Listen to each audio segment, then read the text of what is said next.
Morning, কেমন আছো তোমরা? আশা করি সবাই ভালো আছো, আমিও বেশ ভালো আছি। আজ হচ্ছে কিবার শুক্রবার। আজ হচ্ছে শুক্রবার, ইয়েস, মনে পড়েছে, আজ হচ্ছে শুক্রবার। তো আমি উঠেছি সকাল 7:10 মতো, 7:10 মতো হবে। তো সকালে উঠে আমার গপুকে উঠিয়েছি, আর গপুকে ওঠানোর পর কান্তিবাবুকে চা বানিয়ে দিয়েছি। ফ্রেশ হয়ে গপুকে উঠিয়েছি, তারপর কান্তিবাবুকে চা বানিয়ে দিয়েছি, তারপর গেট ধুয়েছি, বিছানাটা গুছিয়েছি, নিজের জন্য 1 কাপ চা বানিয়েছি। এসব করার পর এখন আমি ভিডিওটা স্টার্ট করলাম। তো এখন বানাবো হচ্ছে রুটি তরকারি। ওকে, তো চলো রুটি তরকারিটা বানাই। আর একটা কথা বলি, আমার একটা ফোন ঢুকছে, ফোনটা রিসিভ করে নিই, তারপরে বলছি। কথাটা হচ্ছে এই যে একটা আমার সন্তান সম, মানে আমার কন্যা সম বলা যায়, সে আমার ভিডিও প্রতিদিন দেখে। আমি তো জানতাম না, তার নাম হচ্ছে সাক্ষী। তো থ্যাংক ইউ সাক্ষী বেটা, I love you, I love you বেটা। তো কালকে আমার বাবু বললো, মা তোমার একটা ভিডিও দেখে একজন, তুমি একটু বলো। তো আমি তো জানতাম না বেটা, তুমি আমাকে কমেন্টস করো, আমি তোমার রিপ্লাই দেওয়ার চেষ্টা করব। থ্যাংক ইউ বেটা, so much, I love you বেটা। তো ওর নাম হচ্ছে সাক্ষী, ও আমাদের নিজেদেরই রিলেটিভই বলা যায়, কারণ আমি যে মহিদ্দার কথা বলি, মহিদ্দার ভাইয়ের মেয়ে, ঠিক আছে? তো ওর নাম হচ্ছে সাক্ষী। থ্যাংক ইউ বেটা, থ্যাংক ইউ সাক্ষী, আই লাভ ইউ বেটা। তুমি আমাকে ভিডিও দেখো, আমার কথা তোমার ভালো লাগে, তো থ্যাংক ইউ সো মাচ। ভালো থেকো বেটা, সুস্থ থেকো, আর অনেক আশীর্বাদ রইল তোমার জন্য। তোমার আগামী দিন সুগম হোক। জীবনে চলার পথে একটাই তোমাকে আমি বলবো, যে সবসময় অনেস্ট থাকবে। আর দ্বিতীয় কথা তোমাকে বলি, যে কারোর কাছে আত্মসম্মান বিলিয়ে দেবে না, যেই হোক না কেন, হাজব্যান্ড হোক, বাবা হোক, মা হোক। মা তো আলাদা জিনিস, মা বাবা তো আলাদা জিনিস, হাজব্যান্ড হোক, আদার্স অন্য কোনো লোক হোক, কারোর কাছে তুমি নিজের আত্মসম্মান বিলিয়ে দেবে না। এটুকুই আমি প্রত্যেকটা মেয়েকে বলবো। তো থ্যাংক ইউ বেটা, থ্যাংক ইউ সো মাচ। ও আমার কন্যা সম, আমার সন্তান সম। তো থ্যাংক ইউ, লাভ ইউ। আমি তো জানতাম না তুমি আমার ভিডিও দেখো, তুমি আমাকে কমেন্টস করলে আমি বুঝতে পারবো যে তুমি দেখো। ঠিক আছে বেটা? ঠিক আছে, আই লাভ ইউ বেটা। ভালো থেকো, সুস্থ থেকো, অনেক আশীর্বাদ রইল তোমার জন্য, অনেক অনেক ভালোবাসা, অনেক আশীর্বাদ। চলো এসো একদিন আমার বাড়ি বেড়াতে, কেমন? চলো দেখি, আমাকে কি ফোন করছে, ফোনটা মানে ঋতু ফোন করছে আমার বাবার বাড়ি থেকে। তো কালকে মা 3খানা পিওর সিল্ক কিনে এনেছে, একটা আমার, একটা ঋতুর, একটা মায়ের। তো মা আমাকে ছবি পাঠিয়েছে, দেখ কেমন লাগছে। আমি এখন বলেছি ওটা আমি নেবো না, পছন্দ হয়নি। তাই মার একটু গুসা হয়েছে, রাগ হয়েছে, যে হ্যাঁ এটা পছন্দ হয়নি, এরকম বলেছে। তো ঋতু ফোন করছে, দেখি ফোনটা রিসিভ করি, করে ওকে বলি। আর এখন আমার হচ্ছে ভীষণ তাড়া, বানাবো হচ্ছে রুটি তরকারি। আজকে আসবে আমার বাবু, প্রচুর কাজ। তরকারি বা ভাত মাখছে, এদিকে তরকারি বসিয়ে দিয়েছি। তরকারির মধ্যে দিয়েছি আলু, পটল, বরবটি আর পেঁয়াজ, কাঁচা লঙ্কা দিয়েছি একটা, টুকরো টুকরো করে। এটা দিয়ে একটু ভালো করে ভাজা ভাজা মতো করবো রুটি খাওয়া। আর এই আটা বের করে রেখেছি, কারণ রাত্রের সাথে আটা মেখে রাখবো, রুটিটা রাত্রে করবো, আটাটা রাত্রে মেখে রাখবো। এখন 3টে রুটি করে দেবো কান্তিবাবুকে আর আমার, কান্তি 3টে রুটি করবো টোটাল, কান্তিবাবুর 2টো, আমার একটা। কিন্তু আমার যেটা প্রবলেম হচ্ছে, আমি তো একটু দুধ কখন আসে, দুধ দিয়েই খাবো। একটু লবণ দেবো ভাজাতে, লবণ খুব কম দিতে হয় বন্ধু, লবণ মেপে দিতে হয়, না হলে একদম সব কিছুতে লবণ। আমরা খাচ্ছি, আমি খাচ্ছি, আমার ছেলে খাচ্ছে, লবণ পাচ্ছি না, উনি লবণ পান। ওনার লবণে দিই তরকারি খাওয়া যায় না, উনি বলেন। চলো, মাঝে মাঝে মনে হয় জানো তো, যে অন্য কারোর হাতে রান্না কান্তিবাবুকে একটানা কদিন খাইয়ে দিই, তাহলে কান্তিবাবু বুঝতে পারেন যে ঝুমু কী রান্না করে আর আমি কী রান্না, অন্যরা কী রান্না করে। এটাই মনে মনে হয় যে কান্তিবাবুকে মাঝে মাঝে বাইরে রান্না কিছু খাওয়ানোর দরকার আছে, জানো তো। ও মনে মনে করে যে এই রান্না, এটাই মনে মনে ভাবে। এটা ঢেকে দেবো, এবার ঢেকে দিয়ে এটা মজিয়ে করবো, জল দেবো না। এই কথা, অল্প তেল দিয়েছি, বুঝতেই পারছি, একদম ঢেকে দেবো, দিয়ে মজতে ওদিকে আমি আটাটা মেখে নেবো, জল কিচ্ছু দেবো না, চুপচাপ ঢেকে দেবো। আর বাইরে পড়ছে বন্ধু ভীষণ গরম, আর রোদ্দুর দেখাই, এই দেখো কেমন রোদ্দুর উঠেছে। চিমনিটা অফ করলাম, আর এই যে আটাটা এবার মেখে নেবো ঝপাঝপ আছে। এবার গপু প্যান্ট পরবে, পুরো গরমকালটা ছেলে আমার প্যান্ট পরেই কাটিয়ে দিল, কারণ সুতির আমি কিছু প্যান্ট কিনেছি, সেগুলোই আমার ছেলে পরে। আর আজকে আসবে আমার হচ্ছে বড় ছেলে, জানো বাবা, আজকে বড়দাদা আসবে। তো আমার ছেলে প্যান্ট, গরমকালটা পুরো গরমকালটা প্যান্ট পরে কাটিয়ে দিল। যেদিন বর্ষা বাদল হয় সেদিন আমার ছেলে ইয়ে পরে না বাবা, সেদিন আমার ছেলে জামা পরে, না হলে বর্ষা বাদল ছাড়া ছেলে আমার জামা পরে না। তো এই হচ্ছে ব্যাপার। চলো, আমার বউ এবার একটা চন্দনের টিপ করবে। ওম ভগবতে বাসুদেবায় নমঃ। আজকে দাদা আসবে জানো বাবা, দাদা আসবে আজকে। এই সারা গরমকালটা ছেলে আমার প্যান্ট পরেই কাটিয়ে দিল শুধু। ওম ভগবতে বাসুদেবায় নমঃ, ওম ভগবতে বাসুদেবায় নমঃ। কি করবে বাচ্চা মানুষ, গরমে একে আমরাই থাকতে পারছি না, ওর মাই থাকতে পারছে না, তো আমার ছেলে, ছোট ছেলে পারে থাকতে। তোমরা যাই বলো তাই বলো, ছেলের আমার অনেক জামা আছে জানো তো, কিন্তু আমি পরাই না ছেলেকে এই গরমের জন্য। এই দেখো আমার বাবাটা রেডি হয়ে সিংহাসনে বসে পড়েছে, দেখিয়ে দিই দাঁড়াও, হয়ে সিংহাসনে বসে পড়েছে। আর সত্যি কথা, আমি এই গরমের জন্য আমার ছেলেকে পড়াই না। ওম শ্রী শ্রী ভগবতে বাসুদেবায় কৃষ্ণায় নমঃ। চলো পুজোটা কমপ্লিট করে নিই, পরে আবার আসছি।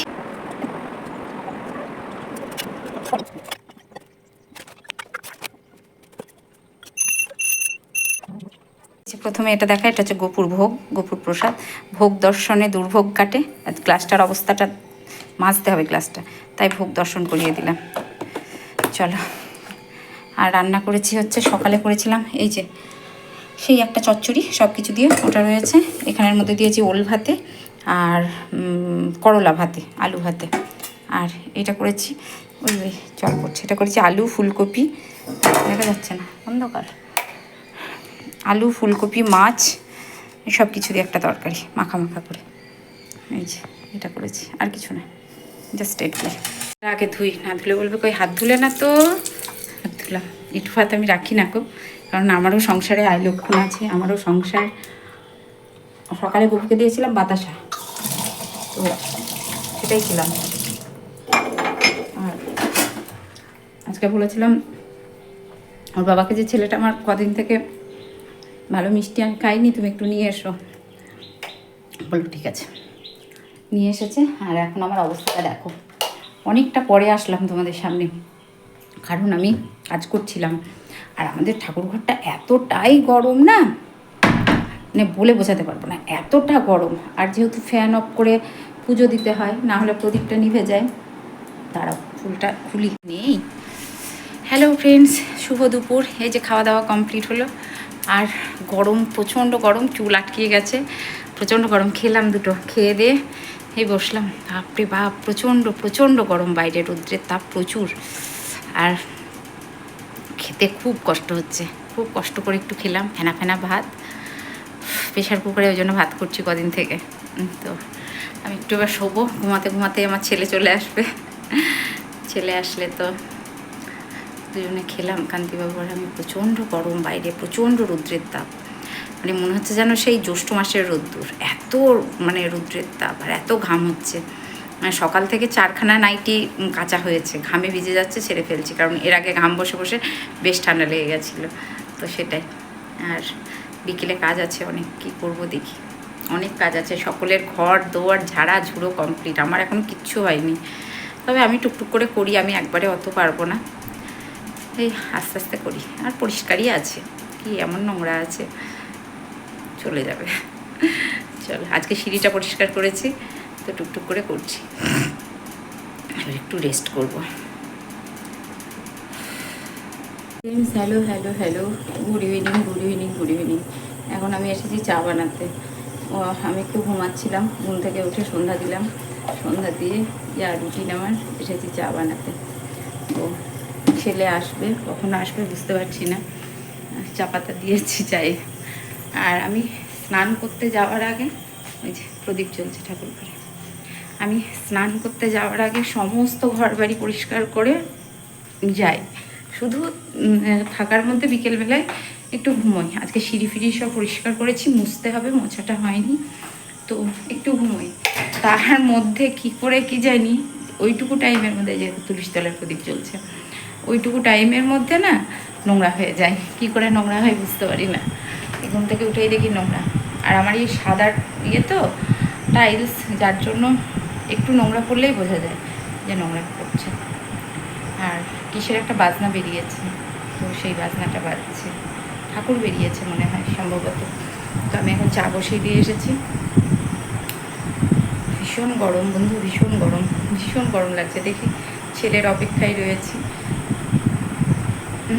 আর রাত্রে করবো রুটি, ছেলে ভাত খেলে ভাত করবো, তরকারি করা আছে। এই হচ্ছে আপডেট। আর আমি এখন শঙ্খ টঙ্খ বাজাচ্ছি না, জাস্ট ওই ঘন্টা বাজিয়ে ওই করেই রেখে দিচ্ছি, কারণ হচ্ছে আমার কালকে স্টিচটা কাটবো তারপরে। এই হচ্ছে ব্যাপার। আর কাল হচ্ছে শনিবার, কাল শনিবার, কালকে বিকেলে আমি আর আমার ছেলে যাবো তেহট্ট, কিছু কাজ আছে। আর ছেলের ডক্টর দেখানো আছে, ডক্টরের সাথে অ্যাপয়েন্টমেন্ট করা হয়ে গেছে, স্কিনের ডক্টর। তো সমস্ত কিছু হয়ে গেছে। আমি স্টিচটা কেটে খাওয়া দাওয়া করে সকালেই চলে যাব ডক্টরের কাছে আমি। তারপরে আমি আর ছেলে যাবো তেহট্ট থেকে কিছু কাজ আছে, আমাদের পার্সোনাল কিছু কাজ আছে আমার আর আমার ছেলে, সেগুলো সারবো। সেরে সমস্ত কিছু কমপ্লিট করে তারপর বাড়ি আসবো। সন্ধ্যা হয়ে যাবে, দেখি কি করি, এখনও কিছু ভাবছি না। মানে দেখা যাক কী করবো, সময় বলে দেবে। আমি আগের থেকে বললে তো কিছু হবে না, সব কিছু সময়ের ওপরে ছেড়ে দিতে হবে। কারণ আমি যেটা ভাবছি সেটা যে শেষ পর্যন্ত গিয়ে সঠিক দাঁড়াবে এমনটাও নয়। মানে যা ভাবা তাই কাজ যদি করতে পারি না, তাহলে সেটা ঠিক আছে। আর আজকে ভেবে রাখছি কালকে করব, এমনটা করলে হয় না। আর সব সময় সব কিছুতেই আমি দেখেছি আমি ফেলিওর হয়ে গেছি, সব কিছুতে, মানে এভরিথিং, সব কিছুতে আমি ফেলিওর হয়ে গেছি। যাকে বিশ্বাস করেছি সে ঠকিয়েছে, যার সাথে বন্ধুত্ব ভেবেছি এ আমার হয়তো বেস্ট ফ্রেন্ড, আমার জীবনের সব থেকে বেস্ট ফ্রেন্ড, সে ঠকিয়ে গেছে। একের পর এক ঠকার মানে ঠকতে না এখন আর কাউকে বিশ্বাস করি না। চট করে খুব মানে বিশ্বাস করতে ভয় হয়, বুকের ভেতরটা কেঁপে ওঠে যে এ সত্যি, মানে সত্যি কথা বলছে তো, এ সত্যি আমার বন্ধু তো, এরকম একটা মানে বিশ্বাস করতে না মানে ঠকতে এমন জায়গায় এসে পৌঁছেছি যে বিশ্বাস করতে দেখে ভয় হয়। আর এখন চারিদিকে যেটা হয়ে গেছে, আমি নিজের সাথে প্রচুর এরকম আমার সাথে ঘটনা ঘটেছে। তো এখন চারিদিকে যেটা হয়েছে, ঠক, প্রতারক, ধাপ্পাবাজ, চোর, এদের মানে বেশি যারা এই ধরনের ইয়েতে আছে, যার জন্য এখন বিশ্বাস করতে, নিজের রিলেটিভ ছাড়া বিশ্বাস করতে ভীষণ ভয় হয়। মা, মাসি, পিসি বলো, হাজব্যান্ড বলো, এদেরকে ছাড়া আদার্স বাইরের লোককে বিশ্বাস করতে খুব ভয় হয়, খুবই ভয় করে। কারণ ঠকতে এমন একটা জায়গায় গিয়ে পৌঁছিয়েছি না, মানে এখন বিশ্বাস জিনিসটাই উঠে গেছে আমার মন থেকে। সত্যি কথা বলছি, আমার এখন কোনো বন্ধু বান্ধব, মানে আমার যারা স্কুল ফ্রেন্ড বলো বা কিছু বলো, সেরকম যাদের সাথে মানে বাইরের সম্পর্ক, সেখানে তো বিশ্বাসের কোনো প্রশ্নই নেই। কিন্তু যেখানে বিশ্বাসের প্রশ্ন, সেই সব বন্ধুদের কাছে প্রচুরভাবে ঠকেছি, যার জন্য এখন বিশ্বাস করতেই ভয় হয় সেই বন্ধুদের। হ্যালো ফ্রেন্ডস, হ্যালো অনেকটা পরে আসলাম। কান্তিবাবু এসেছে, চা বানাতে আসলাম। আর হচ্ছে চা বানাতে এসেছি, ছেলে এসেছে, ছেলে গেল একটু বাজারের দিকে, আমি এখন এসেছি চা বানাতে। কান্তিবাবুকে মুড়ি দিলাম, শসা, পেঁয়াজ এসব দিয়ে মুড়ি মেখে দিলাম। আর এখন বের বানাতে এসেছি চা। মোটামুটি কমপ্লিট, রাত্রের কাজ মোটামুটি কমপ্লিট। এই যে প্রেশারে ভাত বসিয়ে দিয়েছি, ভাতের মধ্যে দিয়েছি মুসুরির ডাল, আলু, আর ছেলের জন্য আর একটু পেঁয়াজ আর একটু শুকনো লঙ্কা ভেজে দেবো। আর কান্তিবাবুকে চা দিয়েছি, আর দিয়েছি, এক গ্লাস জল খাবো, চা দিয়েছি। আর মুড়ি, শসা ওটা মাখিয়ে দিয়েছিলাম। উনি চানাচুর খান না, তেল খান না, মুড়িতে অনেক কিছু রেস্ট্রিকশন আছে ভাই, তো সেটা দিয়েছি। আর রুটি করবো, রুটিটা পরে করবো, ফ্রিজে তরকারি আছে। এখন বাজে মোটামুটি 8:30 পৌনে 9টা। তো এখন রুটি করবো না, খাবো আমরা সেই 11টায়। খাওয়ার আগে একটু গরম করে দেবো। জলটা খেয়ে নিই। তো আমার রাত্রের কাজ সমস্ত কিছু কমপ্লিট, ভাত বসিয়ে দিয়ে এসেছি। রুটিটা এখন 8:30 পৌনে 9টার মতো বাজে। রুটিটা পরে করব বলতে গেলে, তো পরে করব, শান্তিবাবু খাওয়ার আগে ঠিক 10টার দিকে করব। ভাতটা বসিয়ে দিয়েছি, বাবাই যদি খেতে চাই তার জন্য। তো এই হচ্ছে ব্যাপার। আর একটা কথা, খুব গুরুত্বপূর্ণ কথা, কথাটা বলছি আমার সকল বন্ধুদের উদ্দেশ্যেই বলছি, যে আমি আমার লাইফস্টাইল, আমি কিভাবে চলবো, কিভাবে কথা বলবো, কিভাবে কথা বলবো না, সেটা একান্তই আমার ব্যক্তিগত ব্যাপার, ঠিক আছে? কারণ প্রত্যেকটা মানুষের স্বাধীনতা থাকা প্রয়োজন, এটা আমি মনে করি। আর আমি নিজে একজন ভীষণ স্বাধীনচেতা মানুষ। তো সেই জন্যই বলছি যে আমি শাড়ি পরতে ভালোবাসি, ঠিক আছে? আমি শাড়ি পরতে ভালোবাসি, আমি সবসময় শাড়িটাই বেশি ফেভার করি। আমি শাড়ি পরতে ভালোবাসি। আমি ওয়েস্টার্ন পোশাক আমার মানে আমি যেমন মোটা, আমার সাথে যায় না, আমি পরি না। ওকে, আমার সাথে ওয়েস্টার্ন পোশাক যায় না বলে আমি পরি না। এই ভেবে কিছু বন্ধু আছে আমার, মেয়ে বন্ধু, ছেলে বন্ধু, তারা ভাবছে যে অনিন্দিতা ব্যাকডেটেড, অনিন্দিতা পোশাক পরতে জানে না, অনিন্দিতার সেন্স নেই, অনিন্দিতা মানে খুব খারাপ, এরকম একটা ব্যাপার। কিন্তু আমি সেই বন্ধুদের উদ্দেশ্যে যারা আমাকে এই ধরনের কমেন্টস করছো, তাদেরকে বলছি যে আরও আমার অনেক দিদিভাই আছে। কেয়াদিকে মূলত প্রশ্নটা তুলে ধরলাম। কেয়াদি, তুমি একটু বলো তো, যে শাড়ি পরলেই কি সে ব্যাকডেটেড হয়ে যায়, বা জিন্স টপ পরলে কি সে স্মার্ট হয়ে যায়? তার মুখ দিয়ে কোনো উচ্চারণ বেরোয় না, কোনো কথা বলার ধরন নেই, সে কি জিন্স টপ ওয়েস্টার্ন পরলেই কি সে মানে খুব স্মার্ট আপডেট হয়ে যায়? কথাতেই আছে, যেমন দেশ তেমন বেশ, ঠিক আছে? তুমি কতটা স্মার্ট, তুমি কতটা আপডেট, সেটা তোমাকে যে তোমার পোশাক ক্যারি করবে, তুমি কোন পোশাকটা পরে সেটাকে ক্যারি করতে পারছো, সেটা হচ্ছে বড় কথা। ওকে, আমি এদিকে জিন্স পরলাম, টপ পরলাম, এদিকে আমার মুখের ভাষা ঠিক নেই, আমি একটা কথা বলতে গিয়ে 10বার করছি, আমার কোনো কথা মুখ দিয়ে বেরোচ্ছে না, আমি লোকসমাজে কথা বলার মতো ক্ষমতা নেই, সেটা করলে তো মানে সেটা তো খুবই। আর যারা যেসব মহিলারা শাড়ি পরে তারা কি সবাই ব্যাকডেটেড? আমাদের তো প্রধানমন্ত্রী ছিলেন ইন্দিরা গান্ধী, উনি তো শাড়ি পরতেন, পিওর সিল্ক পরতেন, সবসময় শাড়ি পরতেন, তাই বলে উনি ব্যাকডেটেড? অশিক্ষিত চাষার দল কিছু দুপাতা পরে তারা মনে করছে একদম ভীষণ তারা স্মার্ট আপডেটেড হয়ে গেছে নাকি? এটা বোঝাচ্ছে জিন্স পরলেই সে স্মার্ট আপডেটেড?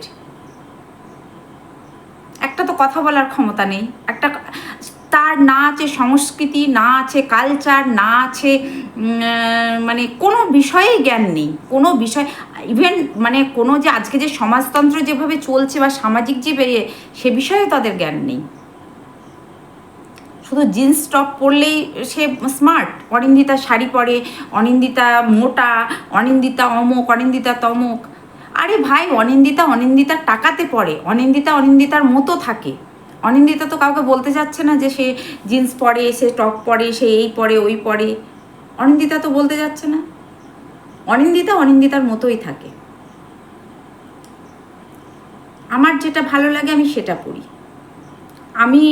আমি কি পরবো না পরবো, আমার পোশাক সেন্স, আমি কোথায় বসবো, আমি কার সাথে কথা বলবো, সেটা একান্তই পার্সোনাল আমার ব্যাপার, আমার ব্যক্তিগত ব্যাপার। আমি সেখানে কাউকে ইন্টারফেয়ার করতে দিই না। আমার শাড়ি কিনি, আমার পছন্দ হয়, আমি শাড়ি পরতে ভালোবাসি।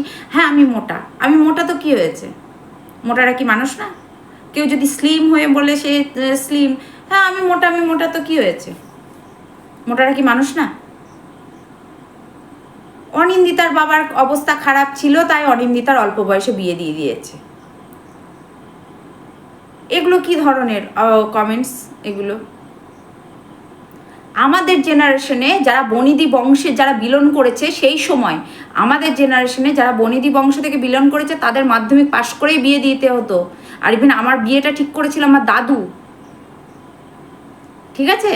অনিন্দিতার বাবার খারাপ অবস্থা, অনিন্দিতার বাবার কিছু নেই, অনিন্দিতার বাবা বিয়েতে কি দিতে পারেনি, কি দিতে পেরেছে কি দিতে পারেনি, সেটা কান্তিকে জিজ্ঞেস করলে বোঝা যাবে, ঠিক আছে? এই রকম কমেন্টসগুলো প্লিজ দয়া করছি তোমরা এরকম কমেন্টস পাস করবে না, কারণ এটা আমার যদি কোনো কথা হতো আমি মেনে নিতাম। কারণ অনিন্দিতার বিয়েতে কি দিতে পেরেছে কি দিতে পারেনি স্বচক্ষে এসে তোরা দেখে যাস। অনিন্দিতা ব্যাকডেটেড, অনিন্দিতা শাড়ি পরতে ভালোবাসে, অনিন্দিতা জিন্স টপ পরতে পারে না, ওর বরের জিন্স পরেছে কি পরেছে, কি তার কাকার ছেলের জিন্স পরেছে, কি তার মাসির ছেলের জিন্স পরেছে, সেটা বড় কথা নয়। বড় কথা হচ্ছে অনিন্দিতা কি করছে না করছে, সেটাও বড় কথা নয়। তুমি কি করছো, নিজের চরকায় তেল দাও। অন্যকে কাটি করা, অন্যের সমালোচনা করা সহ্য হচ্ছে না? না, সহ্য হচ্ছে না। আমি শাড়ি পরতে ভালোবাসি, আমি শাড়ি পরবো, আমার শাড়ি পরাই আমার আমার অহংকার। এটা আমি শাড়ি পরতে ভালোবাসি, এটা আমি আমি আমি বলছি, আমি বাঙালি মেয়ে, আমি শাড়ি পরতে ভালোবাসি। আমার বাবা সত্যি কথাই মধ্যবিত্ত ফ্যামিলি থেকে আমরা বিলং করেছি, আমরা তো হাই সোসাইটি থেকে বিলং করিনি যে জিন্স টপ পরে, জন্মি থেকেই জিন্স টপ পরে ঘুরে বেড়াবো। আমরা খুব মধ্যবিত্ত ফ্যামিলি। আমি বারবার বলেছি আমি গরিব, আমি গরিব। আমি কোনো সময় বলিনি আমার বরের এত টাকা ইনকাম, আমার বরের অত টাকা ইনকাম, আমার বর অমুক, আমার বর তমক। আমি কোনোদিনই এ কথা বলিনি। আমি বলেছি আমরা ভীষণ গরিব, আমার দোতলা বাড়ি নেই। আমি কোনো সময় বলিনি যে আমার দোতলা বাড়ি আছে। আমি বারবার আমার ভিডিওতে একটা কথাই বলেছি যে আমরা ভীষণ গরিব, আমাদের কিছুই নেই, আমরা ভীষণ গরিব। কিন্তু আমার পাড়ায় যারা থাকে, আমার লোকালিটিতে যারা থাকে, তারা নিশ্চয়ই জানবে আমার সম্বন্ধে। ঠিক আছে? অনিন্দিতা শাড়ি পরতে ভালোবাসে, অনিন্দিতা ব্যাকডেটেড, অনিন্দিতার বর অমক, অনিন্দিতার তমক, ওরা গরিব ভিখেরি, এগুলো কি ধরনের কথাবার্তা? গরিব হলে আমি আমার বরের টাকায় খাই, বরের টাকায় পড়ি, অন্যদের টাকাতে চাইতে যাই না। অনিন্দিতার যেমন অবস্থা, অনিন্দিতা সেই মতোই চলে। অনিন্দিতার এটুকু ক্ষমতা আছে, অনিন্দিতা 10টা মানুষের সাথে কথা বলতে পারে। তোরা একটু শিক্ষিত হয়ে তারপর 10 জনের সাথে কথা বলে তারপর তুই বলিস। আমার শ্বশুরবাড়ির, আমার ননদদের বা আমার ইয়েতে কিছুদিন আগে একটা বসন্ত উৎসব হয়েছে, আমি সেখানে বলেছি, গিয়ে জিজ্ঞেস করে আসিস সব বহরমপুরে আমার সেজ ননদের বাড়িতে গিয়ে অনিন্দিতার কি ক্ষমতা আছে আর কি ক্ষমতা নেই অনিন্দিতার। আমার অন্য কাউকে বললাম না, একজন স্পেশালি একজন কি দুজন বন্ধুকে এটা আমি বললাম যে অনিন্দিতা এরকম, তারাই বলেছে। আদার্স অন্য কোনো বন্ধুদের বললাম না, আমার 2 জন বন্ধুদের বললাম।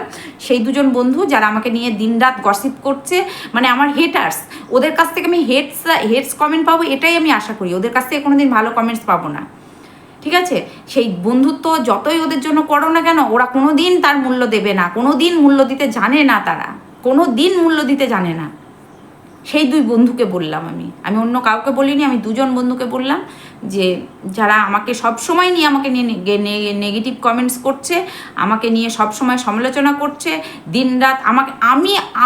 আমি তোকে কম্পিটিটর ভাববো কেন? তুই তো হাইফাই বড় লোক, তোর সাথে আমি কেন কম্পিটিশনে নামবো? আমি তো গরিব, তুচ্ছ, শাড়ি পরি, ব্যাকডেটেড। তুই আমাকে কেন তোর কম্পিটিটর ভাবছিস? আসলে কম্পিটিটর মানে বুঝিস তো? সেটা বোঝার মতো ক্ষমতা যদি থাকে তাহলে বুঝবেন। আর যদি বোঝার মতো ক্ষমতা না থাকে, কম্পিটিটর কাকে বলে সেটা যদি বোঝার মতো ক্ষমতা না থাকে, একটু পড়াশোনা করে তারপর যার সাথে গসিপটা হচ্ছে তাকে জেনে তারপর কমেন্টসটা করবেন। প্রত্যেকটা ইয়েতে কমেন্টস কেন? কিসের জন্য? মুখ খুলতে বাধ্য হলাম আজকে।